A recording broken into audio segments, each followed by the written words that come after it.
Hello and good morning student. আজকে আমরা page 264 শুরু করছি। 264 একের প্রশ্ন। প্রথম প্রশ্ন দেখো, এমসিকিউ। x% বার্ষিক সরল সুদের হারে কোনো মূলধনের x বছরের সুদ x টাকা হলে মূলধনের পরিমাণ ড্যাশ হয়। ভাষাটা একটু দেখে নেওয়া যায়। ছোট প্রশ্ন হলো, বুঝতে তো তোমাকে ঠিক করেই হবে।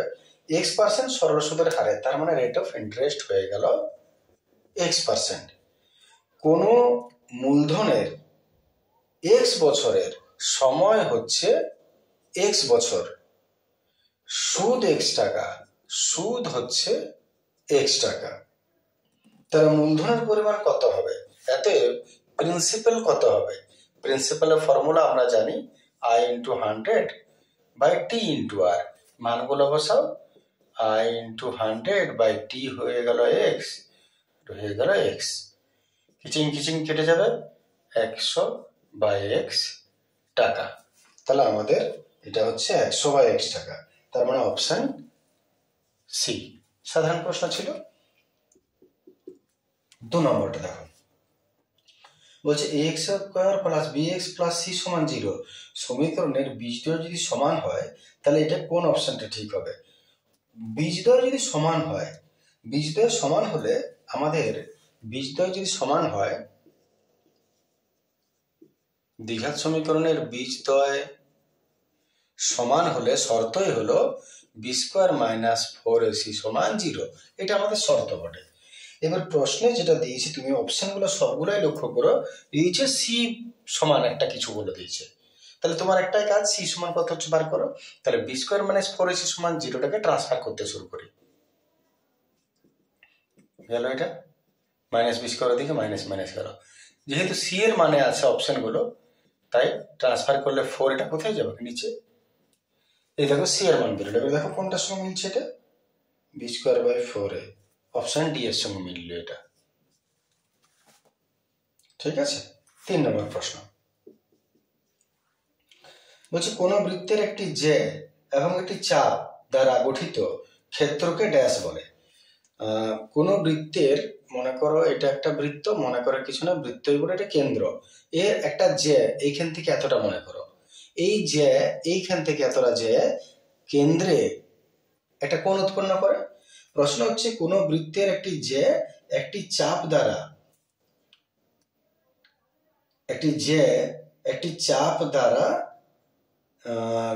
কোন বৃত্তের একটি জে একটি চাপ দ্বারা গঠিত ক্ষেত্রকে ড্যাশ বলে। এটা বলে না, বলেছিল জে, তার মানে মনে করো এইটা একটা জে, এইটা, এই যে বৃত্ত চাপ আছে এইটা দ্বারা যে গঠিত ক্ষেত্র, এটাকে কি বলছে? এটা হচ্ছে পরিধি, বৃত্তাংশ, বৃত্তকলা, অর্ধবৃত্ত। যদি এই জায়গাটা হতো তাহলে বৃত্তকলা বলা হতো, কিন্তু যখন এটা, তখন বৃত্তের অংশ বটে, এটা হচ্ছে বৃত্তাংশ। অপশনটা হচ্ছে বি, এটা হচ্ছে বৃত্তাংশ। ঠিক আছে। আর যদি চাপ দ্বারা কেন্দ্র, যেটা প্রথমে ভেবেছিলাম আমি, তাহলে ওটা তোমার বৃত্তকলা হতো। তারপরে প্রশ্ন, আচ্ছা এটা কষে দেখাতে হবে, মুছি দিয়ে একটু।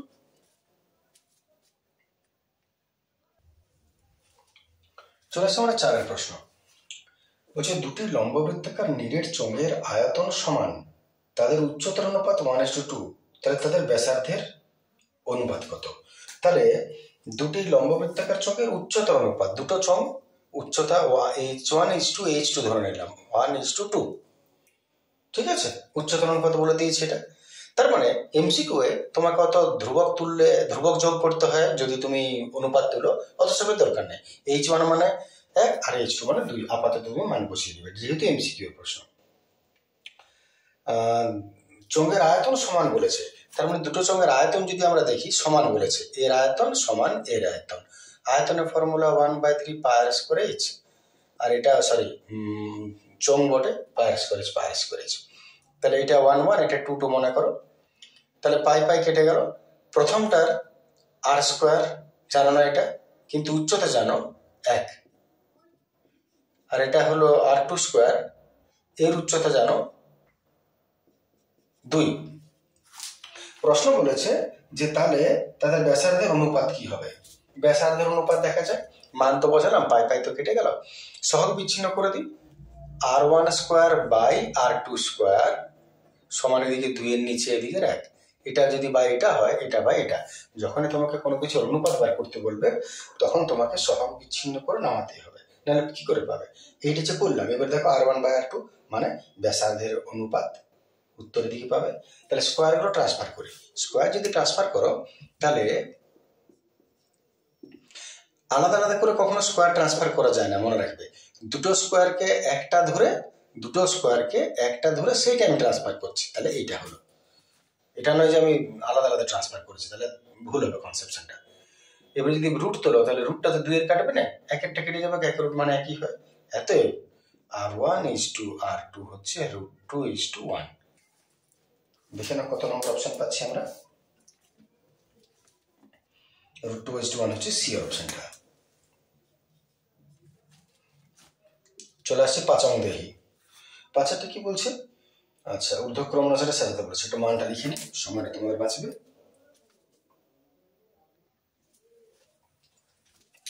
চলে আসছে আমার 5 প্রশ্ন। 5 প্রশ্ন দেখো, ঊর্ধ্বক্রমানুসারে সাজানো আছে। এটা ঊর্ধ্বক্রমে সাজানো আছে, মধ্যমা যদি নির্ণয় করতে বলে আগে ছোট থেকে বড় সাজাতেই হবে। এটা দিয়ে দিয়েছে সাজানো, এই সংখ্যাগুলো মধ্যমা বলে দিয়েছে এদের 24। তাহলে এক্স এর মান বার করতে বলেছে। তাহলে আমরা মধ্যমা নির্ণয়ের ক্ষেত্রে প্রথম কাজই হচ্ছে যে কটা আছে গুণ নিতে হয়, জোড় না বিজোড়। আমরা যদি গুনি 1টা 2টা 3টা 4টা 5টা 6টা 7টা 8টা 9টা 10টা আছে, তার মানে এত n হলো 10। তার মানে যুগ্ম না অযুগ্ম সেটা দেখে নেব। এটা জোড়, যদি যুগ্ম হয় তাহলে মধ্যমার ফর্মুলাই হচ্ছে half into n/2 plus n/2 plus 1। এটা তম পদ বটে, ঠিক আছে? এত লেখার দরকার নেই, আমি জাস্ট বোঝানোর জন্য আমাকে লিখতেই হবে, তোমরা যত ডাইরেক্ট করবে।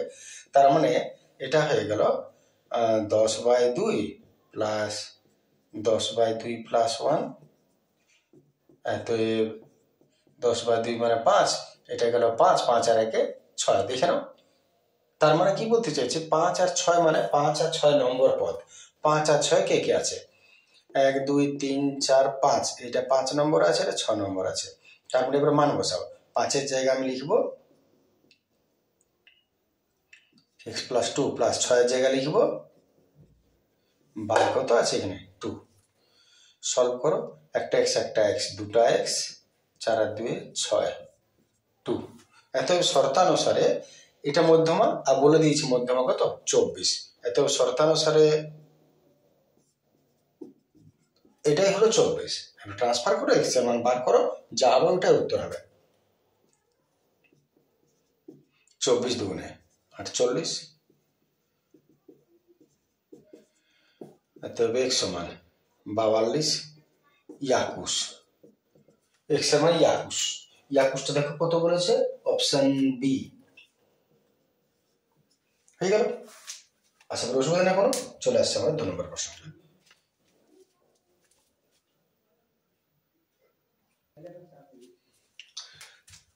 চলে আসছে আমরা 2 এর গড় গোল্লাস্থান পূরণের প্রশ্ন। বলছে বার্ষিক r% সরল সুদের হারে p টাকার 1 বছরে চক্রবৃদ্ধি সুদ কত হবে? একটু মানগুলো লিখে নেওয়া যায়। বার্ষিক r%, আর হচ্ছে r%, p টাকার আসল কত p টাকা, সময় কত 1 বছর, চক্রবৃদ্ধি সুদটা কত হবে বলেছে। আচ্ছা, প্রথমত আগে সুদ আসল বার করতে হবে। p into 1 plus r by 100 to the power n, মান বসাই 1 plus r, r মানে হলো r, n মানে হলো 1। এবারে সুদ আসল তোমাকে বলেছে সুদ কত, এত সুদ কত হবে? সুদ বার করতে গেলে a minus p করতে হয়। a হয়ে গেল এটা, মাইনাস p, p কোনটা? এটা p, a minus p, ঠিক আছে না? p তো এটাই বটে। এইবারে পিটাকে একটু কমন নিয়ে নাও টেনে হিঁচড়ে, তাহলে পড়ে রইল 1 প্লাস r বাই 100 আর মাইনাস এর কত 1। p যদি দুটোর থেকে কমন নিয়ে নাও তাহলে এখানে -1 থাকবে। ইহা গেল, এতে পড়ে রইল আমার কাছে p আর এখানে r বাই নিচে কত 100। p r বাই 100 আমাদের রইল এখানে পড়ে। সুদ বলেছে কত, তাহলে বাস এত টাকা। চলে আসছি পরের প্রশ্ন।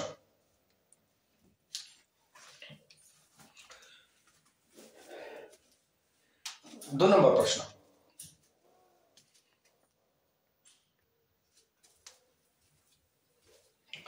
দু নম্বর প্রশ্ন কি বলছে দেখো, বলছে তিনটি ক্রমিক সমানুপাতি ধনাত্মক সংখ্যার গুণফল 64। তিনটা ক্রমিক সমানুপাতি সংখ্যা, ক্রমিক সমানুপাতি সংখ্যা মনে করো এ বি আর সি তিনটা, এর গুণফল বলেছে 64। তার মানে এ গুণিত বি গুণিত সি, তার মানে এটাই বটে এবিসি 64। তাহলে বলছে প্রথম আর তৃতীয়টির মধ্য সমানুপাতি কত হবে? প্রথম আর তৃতীয়র মধ্য সমানুপাতি কত হবে? প্রথম আর তৃতীয়র মধ্য সমানুপাতি কত? বি। বি এর মান কত? তাহলে আমরা একটু, যেহেতু ক্রমিক সমানুপাতে বলেছে, তাহলে তুমি লিখতেই পারো এ ইজ টু বি সমান বি ইজ টু সি। কারো না বলার কিছু নেই, ক্রমিক বলেছে লিখতেই পারি। অতএব এ বাই বি সমান বি বাই সি লিখতেই পারি, কারো কিছু বলার নেই। এবারে B B B square into AC cross multiplication, কারো কিছু বলার নেই, করতেই পারি। আচ্ছা, বি স্কোয়ার সমান এসি বেরিয়েছে, তোমাকে বলেছে এ আর সি এর মধ্য সমানুপাতি। এ আর সি এর মধ্য সমানুপাতি কি বটে? বি। বি এর মান বার করতে হবে। বার কি করে করবো? এটা কি করে কাজে লাগাবো? তার জন্য এই যে আমরা জানি, যেহেতু এ বি সি সমান 64, এখান থেকে এসির মানটা বার করে নাও। তাহলে 64, বিটা ঝাঁপ দিয়ে নিচে পড়ে গেল, লিখতেই পারি, কারো কিছু বলার নেই এটা। তাহলে এসির বদলে আমরা 64 বাই বি লিখতেই পারি, যেহেতু ইহা সমান ইহা, এতে ক্রস করে না, B square B, B cube সমান 64 লিখতেই পারি। এতে যদি এটা কিউব আছে, এটা কি দোষ করেছে? 4 কিউব, কিউব কিউব উড়ে গেল, বি সমান 4। বি এর মান হলো তৃতীয় সমানুপাতি, মধ্য সমানুপাতি, তার মানে কত? 4। জল হয়ে গেল। চলে আসছি পরের প্রশ্ন।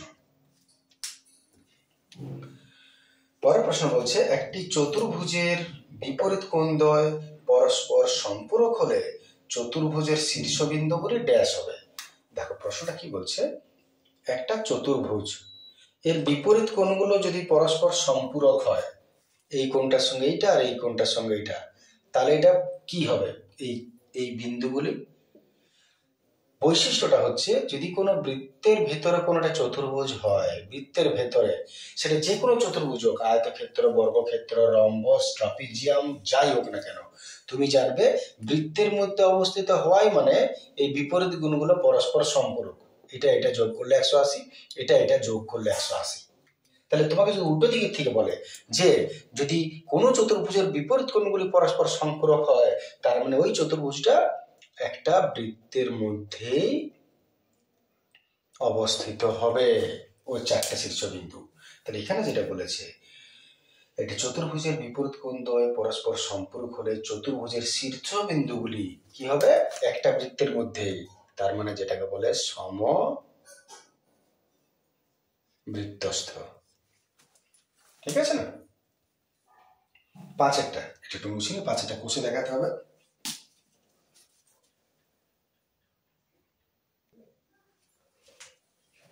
চলে আসছে আমরা 4-এর প্রশ্ন। বলছে একটা লম্ববৃত্তাকার শঙ্কুর আয়তন ভি ঘন একক, ভূমিতলের ক্ষেত্রফল এ বর্গ একক হলে উচ্চতা কত? তাহলে আমরা যেটা বলেছি সেটা একটু লিখি। শঙ্কুর আয়তন ভি, তাহলে শঙ্কুর ফর্মুলা কি আয়তনের? 1/3 পাই আর স্কোয়ার এইচ, এটা সমান কত বলেছে? ভি একক। আচ্ছা, এর ভূমিতলের ক্ষেত্রফল এ, ভূমিতলের ক্ষেত্রফল, শঙ্কুর ভূমিতল কি বৃত্তাকার, তাহলে ভূমিতলের ক্ষেত্রফলের ফর্মুলা পাই আর স্কোয়ার সমান এ বর্গ একক, এটা ঘন একক হবে। ভূমিতলের ক্ষেত্রফল এ বর্গ একক। তাহলে বলেছে উচ্চতাটা কত? Then find the value of H. আচ্ছা, একটু আমরা এটার মধ্যে দুটোতে দেখো আর আছে, আমরা এক কাজ করি, দুটোতে যখন আর আছে তখন দুটোতে আর এর মানটা বার করি কত হচ্ছে।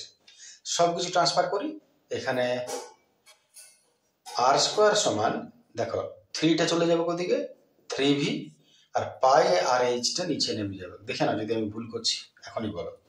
তাহলে আর স্কোয়ার সমান 3টা উপরে উঠে গেল, আর পাই আর স্কোয়ারটা নিচে, না পাই এইচটা নিচে নেমে গেল। ভালো জিনিস, খুব ভালো। এখানেও আর এর মান বার করো, তাহলে আর স্কোয়ার সমান এ বাই এখানে হলো পাই। এবারে এখানেও আর স্কোয়ার, এখানেও আর স্কোয়ার, তাহলে আমি দুটো ইকুয়েশন দিয়ে দিলাম। এইবারে যখন আর এইচ এলএইচএস মিলে গেল তখন আর এইচ সমান, তার মানে এটা সমান এটা লিখতেই পারি। অতএব 1 আর 2 তুলনা করে পাই ইহা সমান পাই H is equal to A by পাই।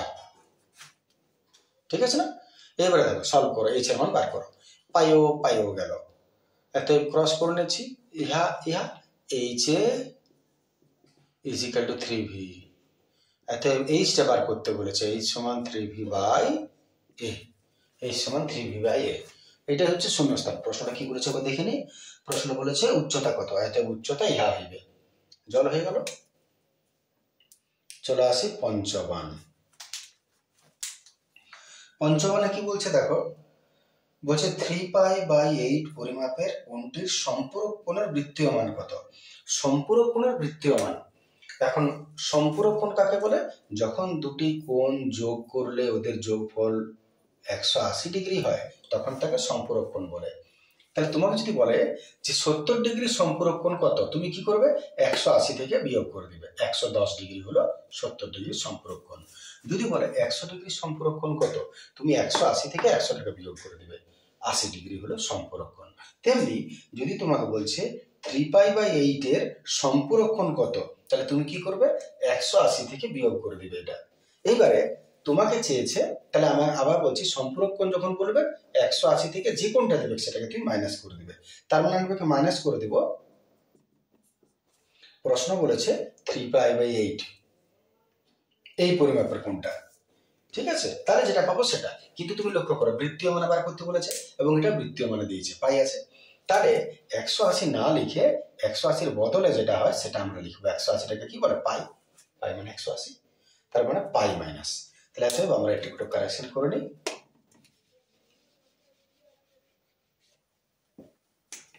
অতএব 180 বা পাই। এবারে ইয়াকে লসাগু করো, 8 পাই মাইনাস 3 পাই। 8 পাই 3 পাই গেল, 5 পাই বাই 8। এটাই হচ্ছে আমাদের বৃত্তীয় মান।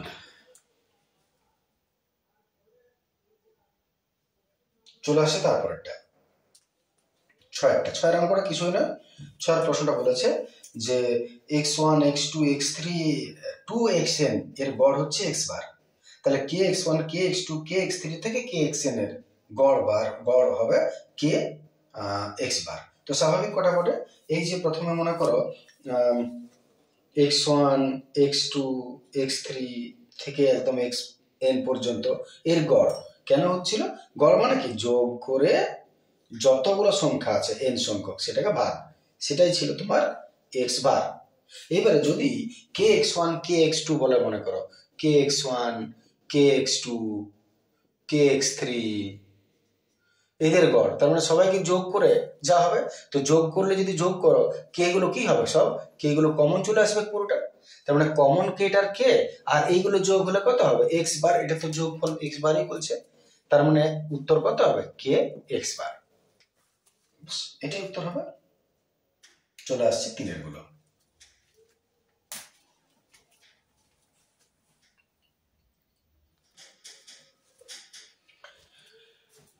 চলে আসছে আমরা 3 প্রশ্ন, টাকলুফগুলো সরি ট্রু ফলসে আসছি আমরা। প্রথম প্রশ্ন ট্রু ফলসে দেখো। প্রথম প্রশ্ন বলছে এ ও বি এর মূলধন অনুপাত 5:4, তাহলে এর লাভ 80 টাকা আর বি এর লাভ 100 টাকা। ঠিক না ভুল? তো আমরা স্বাভাবিক ক্ষেত্রে যদি অন্য কোনো শর্ত প্রযুক্ত না হয়, মানে মাঝে টাকা জমা দেওয়া এসবের ক্ষেত্রে, তাহলে মূলধন অনুপাতটা যা হয় তুমি জানবে সবসময় লাভের অনুপাত তাই হয়। তাহলে এখানে মূলধন অনুপাত যেটা দিয়েছে, মূলধনের অনুপাত যেটা তোমাকে দিয়েছে কিনা 5:4, আর এ আর বির লাভের অনুপাতটা কি দিয়েছে দেখো না, বলেছে এ 80 টাকা পেলে বি পায় 100 টাকা। দেখা যাক এদের অনুপাত করো। 2 4 8 2 5 10, কত হলো 4:5। দুটো একই কি না, এটা 5:2, এটা 4:5 আলাদা। তাহলে এটা কখনো সত্যি হতে পারে না। এটাই হতো লাভের অনুপাতটা 5:4 হতো। তাহলে এটা F for formula, F for false. 2 নম্বর আসছে। 2 নম্বর বলছে এক্স ভ্যারাইজেস জেড আর ওয়াই ভ্যারাইজেস জেড। তাহলে এক্স ওয়াই ভ্যারাইজেস জেড লিখতে পারি। অবশ্যই যৌগিক ভেদ মনে করো, যৌগিক ভেদে কি হয়, দুটো জেড একটা হয়ে গেল আর এই দুটো গুণ হয়ে যায় সবসময়। দু জোড়া যদি মিলে যায় তাহলে অপর দু জোড়া গুণ হয়ে যায়, এটা স্বাভাবিক কথা। এটা টি ফর ট্যাবলু। চলে আসছি ট্রু 3 নম্বর প্রশ্ন। দুটি বৃত্ত পরস্পরকে বহিঃস্পর্শ করলে বৃত্ত দুটি সর্বাধিক 3টা স্পর্শক আঁকা যায়। যদি দুটো বৃত্ত পরস্পরকে বাইরে থেকে স্পর্শ করে, এই হলো দুটো বৃত্ত বাইরে থেকে স্পর্শ করে, তাহলে স্পর্শক তুমি কটা আঁকতে পারবে? একটা এটা, একটা এটা, একটা এটা। তাহলে কটা হবে? 3টে স্পর্শক হবে। প্রশ্ন কি বলেছে? 3টা আঁকা যায় নিশ্চয়ই। এটাও টি ফর ট্যাবলু। 4 প্রশ্ন। বর্ষার সময় 2 হেক্টর জমিতে বৃষ্টিপাতে 2 সেন্টিমিটার উচ্চতা হলে বৃষ্টির জলের আয়তন 1000 ঘনমিটার হবে। বলছে বৃষ্টির সময় একটা বড় জমি আছে, 2 হেক্টর জমি আছে, ওটাতে বৃষ্টির জল জমেছে। বৃষ্টির জল জমে বৃষ্টির জলের উচ্চতাটা হয়েছে 2 সেন্টিমিটার, এতটা। তাহলে প্রশ্নটা হচ্ছে যে ওই বৃষ্টির জলটার আয়তন কত হবে? এবার তুমি মনে করো একটা চৌবাচ্চায় জল কতটা জমেছে, জলের আয়তন কি করে বার করবে? দৈর্ঘ্য গুণিত প্রস্থ গুণিত উচ্চতা। এইবারে যদি এতটা জায়গাতে মনে করো জল জমে থাকে, এটা মনে করো ক্ষেত বটে, এতটা জায়গায় জল জমে আছে, তাহলে এর আয়তন কি করে বের হবে? দৈর্ঘ্য আর প্রস্থ আর উচ্চতা গুণ করবে। দৈর্ঘ্য গুণিত প্রস্থ 2 গুণিত পাওয়ার, দৈর্ঘ্য গুণিত প্রস্থ গুণিত উচ্চতা, তবে তা আয়তন পাওয়া যায়। এবারে দৈর্ঘ্য গুণিত প্রস্থটা কি বটে? আসলে বাইরের ক্ষেত্রফল। ক্ষেত্রফলের ফর্মুলা কি? কোনটা জমি কোনটা বর্গক্ষেত্র বা আয়তক্ষেত্রের ক্ষেত্রফলের ফর্মুলা কি? দৈর্ঘ্য গুণিত প্রস্থ, এটা গুণিত এটা। তাহলে জমিটা যেটা, এত জমি, ওইটাই তো আসলে দৈর্ঘ্য গুণিত প্রস্থ। বুঝতে পারছো আশা করি? ওইটা হচ্ছে ক্ষেত্রফল, তার সঙ্গে উচ্চতা গুণ করে দিলেই কতটা জল আছে সেটা পেয়ে যাবো। তো এই যে কথাটা 2 হেক্টর জমি বলেছে, 2 হেক্টর জমি মানে কতটা জমি, এটা তোমাকে বুঝতে হবে। একটা সাধারণ কথা মনে রাখো, 1 hectare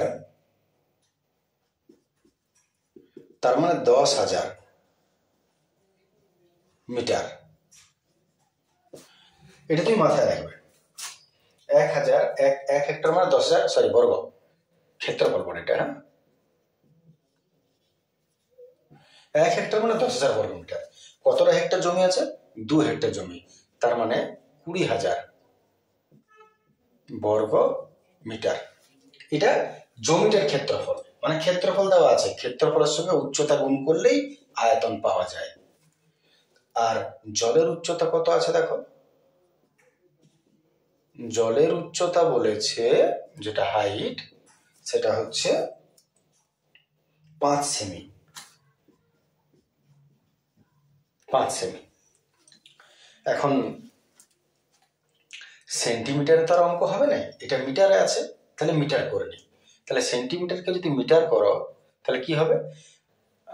metre decimetre centimetre, metre deci centi, আছো সেন্টি যাবে মিটার, ক ঘর? 2 ঘরে হবে। তাহলে এখানে দশমিক নেমে কোথায় আছে? শেষে আছে। 2 ঘরে করছো, 1 ঘর, 0 দিলে 2 ঘর। তাহলে যখন দশমিক নেয় জানবে শেষে আছে। সেন্টিমিটারকে আমি কি করতে চলেছি? মিটার, কারণ এককে আছে মিটারে। তাহলে 2টা ঘর আগে আসবে। তাহলে এখানে ছিল শেষে 1 ঘর 2 ঘর, আর ফাঁকায় ভয় খাবে 0 দিলে। ব্যাস, এতে জল কতটা আছে? এত জলের আয়তন। জলের আয়তন দৈর্ঘ্য গুণিত প্রস্থ উচ্চতা। দৈর্ঘ্য প্রস্থ করে ক্ষেত্রফল পরে আছে এইটা 20,000 ইন্টু এটা, এটা উচ্চতা। 5 দুগুণে 10, 1 2 3 4, দুটোর আগে দশমিক, দুটোর আগে দশমিক বসে গেল। বাস, ঘন হয়ে গেল আয়তনটা। আর মিটার আয়তন হবে 10,000 ঘন মিটার। প্রশ্নটা কি বলছে দেখো, বৃষ্টির জলের আয়তন 1000 ঘনমিটার হবে। নিশ্চয়ই যেটা বলেছে সেটা ঠিক বলেছে, 1000 ঘনমিটার আয়তন হবে। এটা ট্রি ফর টাকলু। চলে আসছে 5 নম্বর প্রশ্ন। 5 নম্বর প্রশ্ন বলেছে এর সরলতম মান এত, তথ্যের সংখ্যাগুলো মান 1। এটা প্রিন্টিং মিস্টেক আছে। সরলতম মান এত, তথ্যের সংখ্যাগুলো মান, এরকমটা কোনো প্রশ্ন হয় না, এরকমটা কোনো প্রশ্ন হয় না, প্রিন্টিং মিস্টেক বটে। যদি এর সরলতম মান দিয়ে দিত মনে করো, তাহলে বুঝতাম ঠিক না ভুল। যেমন একটু বলে নিই আমি, এটা বলেছে sine 12 degree minus cos 78 degree. এটা সরলতম মান, সরলতম মান কত হতো? যদিও দেওয়া নেই পরিষ্কার করে, মিস্টেক হয়েছে, মাঝখানটা মিস্টেক, এটা সঙ্গে ঢুকে গেছে। তো একটু দেখে নিই, সাইনটা যেমন আছে থাক। কস, আচ্ছা 78কে আমি 90 মাইনাস 12 লিখতেই পারি, বিয়োগ করলে 78 হয়, এরকম অঙ্ক তোমরা করেছো। তাহলে সাইন 12 আর কস 90 মাইনাস থিটা কি হয়, sine theta. Cos 90 minus theta sine theta, sine sine চলে যেত, 0 হয়ে যেত। যদি আমরা এবারে সত্য মিথ্যার ব্যাপারটাও জানা নেই, কারণ সরলতম মান দেয় নাই কিছু, আর শেষেটা তো কোনো কথাই নয়, তথ্যের সংখ্যাগুলো মান অসম্পূর্ণ আছে প্রশ্নটা, ঠিক আছে। তাহলে ঠিকই আছে, আজকের ভিডিও এতটা রইলো। নেক্সট ভিডিও এরপরে রাখবো, সেরকম কোনো সমস্যা থাকলে নিশ্চয়ই জানাবে। Thank you, good day.